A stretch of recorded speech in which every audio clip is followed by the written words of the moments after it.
Item ಯಾವುದೇ ಇರಲಿ try ಮಾಡಿ ಆಚಿ ಚಿಕನ್ ಮಸಾಲಾ. ಎರಡೂ ಕ್ಷೇತ್ರದಲ್ಲಿ ಬಿಜೆಪಿ ಅಭ್ಯರ್ಥಿಗಳು ಗೆಲ್ತಾರೆ. ಅಭ್ಯರ್ಥಿಗಳ ಗೆಲುವನ್ನು ಯಾರೂ ಕೂಡ ತಡೆಯೋದಕ್ಕೆ ಸಾಧ್ಯ ಇಲ್ಲ ಅಂತ ಬಾಗಲಕೋಟೆಯಲ್ಲಿ ಬಿಜೆಪಿ ರಾಜ್ಯಾಧ್ಯಕ್ಷ BY ವಿಜಯೇಂದ್ರ ವಿಶ್ವಾಸ ವ್ಯಕ್ತಪಡಿಸಿದ್ದಾರೆ. ಕುಮಾರಸ್ವಾಮಿ ಅವರು ನಮಗೆ ಬೆಂಬಲ ಕೊಟ್ಟಿದ್ದಾರೆ. ಕಾಂಗ್ರೆಸ್ನಲ್ಲಿ ಆಂತರಿಕವಾಗಿ ಕಿತ್ತಾಟ ನಡೀತಿದೆ. ರಾಜ್ಯದಲ್ಲಿ ಅಭಿವೃದ್ಧಿ ಶೂನ್ಯ ಆಗಿಬಿಟ್ಟಿದೆ. ಕಾಂಗ್ರೆಸ್ನವರು ಹಿಂದೂ ವಿರೋಧಿ ನೀತಿಯನ್ನು ಅನುಸರಿಸ್ತಿದ್ದಾರೆ. ಜನ ಫಲಿತಾಂಶವನ್ನು ಕೊಡ್ತಾರೆ. ಯಾವ ಸ್ಟ್ರಾಟಜಿ ಮಾಡಬೇಕು ಅದನ್ನು ಮಾಡ್ತೀವಿ, ಅದನ್ನು ಬಹಿರಂಗವಾಗಿ ಹೇಳಲ್ಲ. ಆದರೆ ಎರಡೂ ಕ್ಷೇತ್ರಗಳಲ್ಲೂ ಕೂಡ ಬಿಜೆಪಿ ಅಭ್ಯರ್ಥಿಗಳು ಗೆಲ್ತಾರೆ ಅಂತ BY ವಿಜಯೇಂದ್ರ ಮಾತು.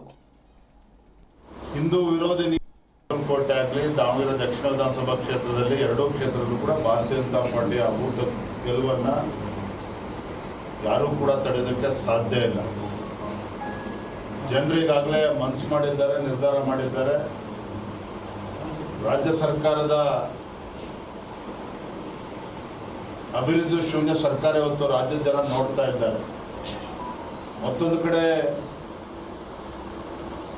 ಹಿಂದೂ ವಿರೋಧಿ ನೀತಿಯನ್ನು ಅನುಸರಿಸ್ತಾ ಇದ್ದಾರೆ ಕಾಂಗ್ರೆಸ್ ಸರ್ಕಾರ. ಎಲ್ಲೋ ಒಂದು ಕಡೆ ಕಾಂಗ್ರೆಸ್ನವರಿಗೆ ಅಧಿಕಾರ ಬಂದ ನಂತರದಲ್ಲಿ ಹಿಂದೂಗಳ ಅವಶ್ಯಕತೆನೇ ಇಲ್ಲ ಅನ್ನೋ ರೀತಿಯಲ್ಲಿ ವರ್ತನೆ ಎಲ್ಲವನ್ನೂ ಕೂಡ ರಾಜ್ಯದ ಜನ ಗಮನಿಸ್ತಾ ಇದ್ದಾರೆ. ಎಲ್ಲದಕ್ಕೂ ಕೂಡ ಉತ್ತರವನ್ನು ಪ್ರಜ್ಞಾವಂತ ಮತದಾರರು ನೀಡ್ತಾರೆ. ಬಾಗಲಕೋಟೆ ಆಗಲಿ ದಾವಣಗೆರೆ ದಕ್ಷಿಣ ವಿಧಾನಸಭಾ ಕ್ಷೇತ್ರದಲ್ಲಿ ಎರಡೂ ಕ್ಷೇತ್ರದಲ್ಲೂ ಕೂಡ ಭಾರತೀಯ ಜನತಾ ಪಾರ್ಟಿಯ ಅಭೂತ ಗೆಲುವನ್ನು ಯಾರೂ ಕೂಡ ತಡೆಯೋದಕ್ಕೆ ಸಾಧ್ಯ ಇಲ್ಲ. ಜನರಿಗಾಗಲೇ ಮನಸ್ಸು ಮಾಡಿದ್ದಾರೆ, ನಿರ್ಧಾರ ಮಾಡಿದ್ದಾರೆ. ರಾಜ್ಯ ಸರ್ಕಾರದ ಅಭಿವೃದ್ಧಿ